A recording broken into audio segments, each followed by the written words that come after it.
Welcome to Midweek Musing for Wednesday the 29th of July. I don't know if you saw the interview that the Prime Minister did with the BBC last week on the 24th.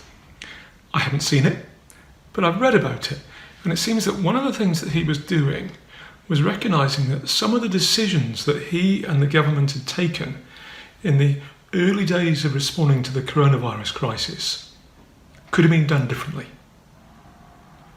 He speaks about a lack of real understanding of how much the virus had taken hold and was present in the community. It seems that it was there much more than was understood. And sort of, I guess, related to that, he recognises that the introduction of lockdown may have been later than it should have been. And he wants to use the government's experience of working through the crisis, so looking backwards, to help work out how to move forward. So in many ways, as things are better than they were, yes, the virus is still around, it's still causing problems, but the crisis is reduced and things are starting to return to some semblance of normality. There's an opportunity to pause and to stop and reflect and to replan future steps. Maybe what was going to happen is not now what it should happen. An important thing for government, but also important for the church as well. Not particularly to focus on mistakes we made, although we do need to know about them to learn from them, but to think about what we have learned, positive and negative, and how that changes how we move forward. We see this type of thing in so many places in the Bible. In Acts 10, Peter is given a powerful vision from God that he struggles with. It goes against all his understanding.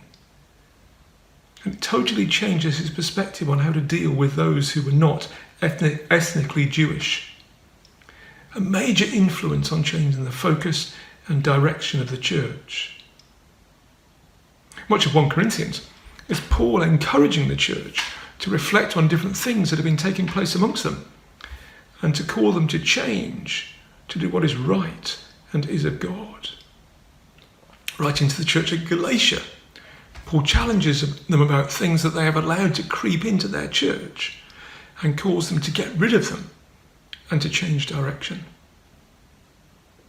Probably the most well-known examples are in Revelation 2 and 3, where Jesus speaks directly to 7 different churches, and in most cases, 5 cases, points out things that are wrong and shows what they need to do to put things right.